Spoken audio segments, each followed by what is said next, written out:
The evening of September 8th. It was an interesting day. I have my donations ready for St. John the Baptist School for September 9th.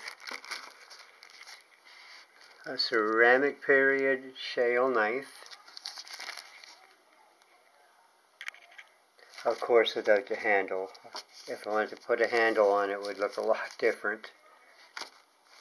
The handle would usually be of a bone or wood or ivory. And it would be, well, you can imagine what it would look like.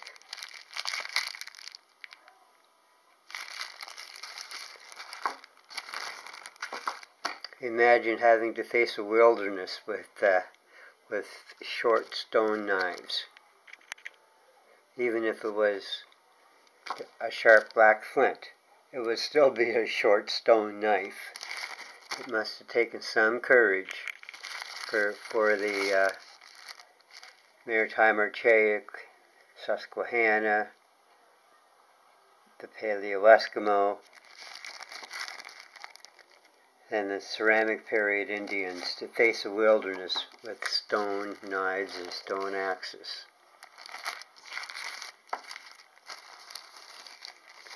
Now we have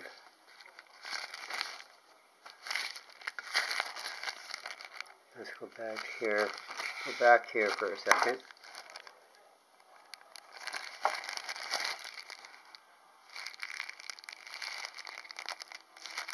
Yeah, their knives were not very big.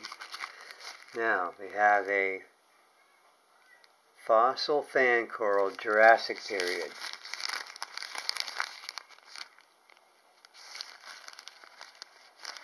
It's only a small piece, but it's something that someone can learn from.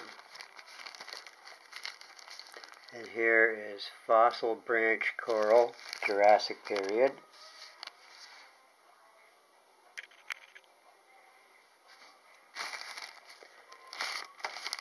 Now these have been washed around the ocean for a bit. They're around on a beach, so they're going to be in rough shape. Here is a fossil clamshell, Jurassic period.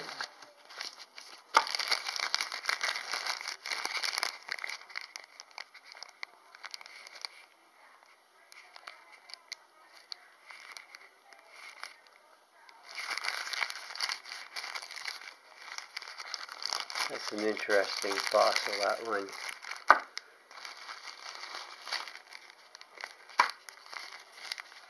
Now here is fossil horn coral, Devonian period.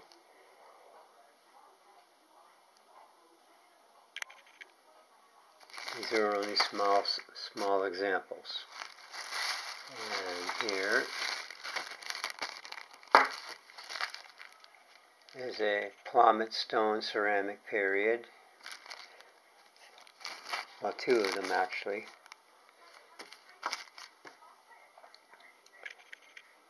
And they're both in different materials. This one is in, the big one is in chert, and the other one is in a granite.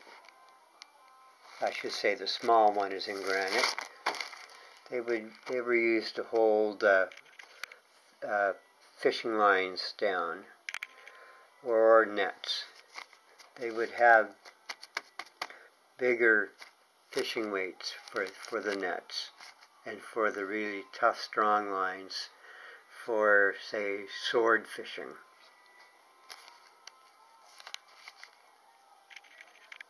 Oh, no. They were used to harpooning swordfish. The big plummet stones were used to hold down fishing lines that had hooks. And the hooks were usually made of bone, or sometimes even chert or flint.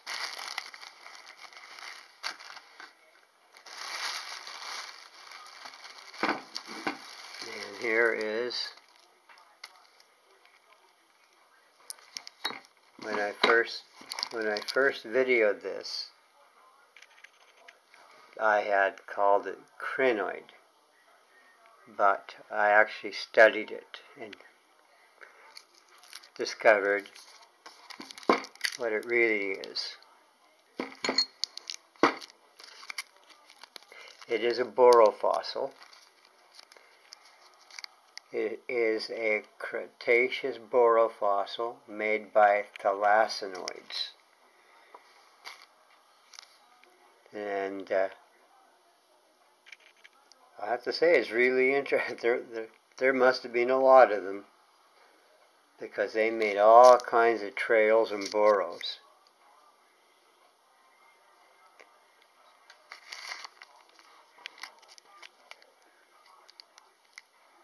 Cretaceous borophyll made by thalassinoids. You can Google this. Cretaceous. The time of T-Rex.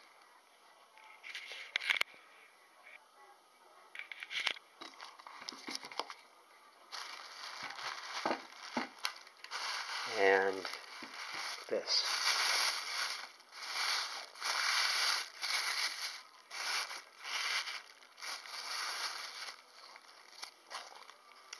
A corroded bronze cast iron cannon handle for a small cannon, as in a signal cannon or a really small cannon.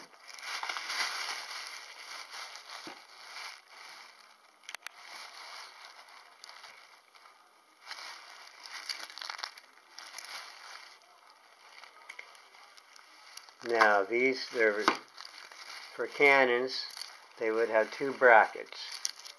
I only have one side of one. Now, hawser or rope would be passed through these brackets to lift the cannon off the decking at the side of the port, and to lift the cannon up and over onto a ship.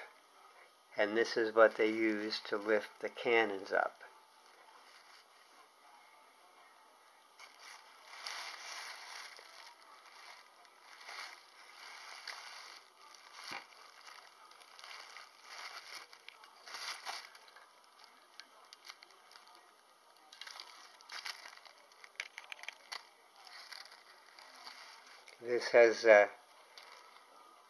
This was in the water, I think, for about 200 years, 300 years.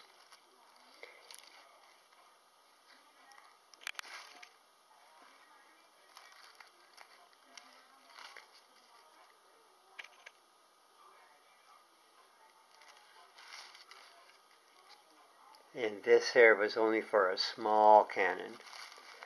And there would have been, like I say, two of them side by side.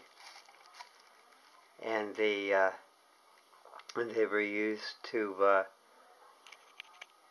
transport the cannons from one ship to another, or from dock to a ship. The cannon was just lifted up when the rope was passed through two of these brackets that were attached to the cannon barrel, and the cannon was just hoisted up in the air and settled into its cannon place, where wherever the cannon was meant to sit in the ship.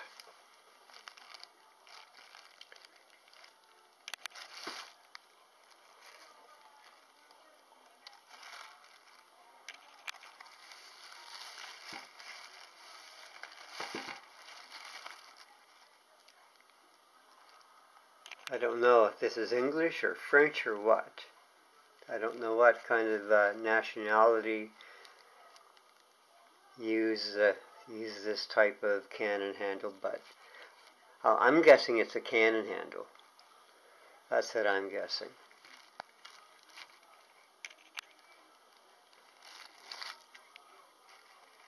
It's bronze cast iron, and it weighs a ton.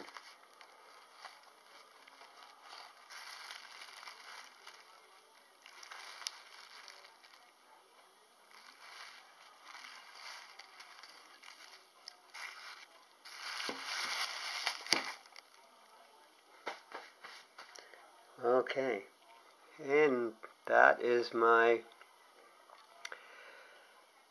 donations to St. John the Baptist School for September 9th.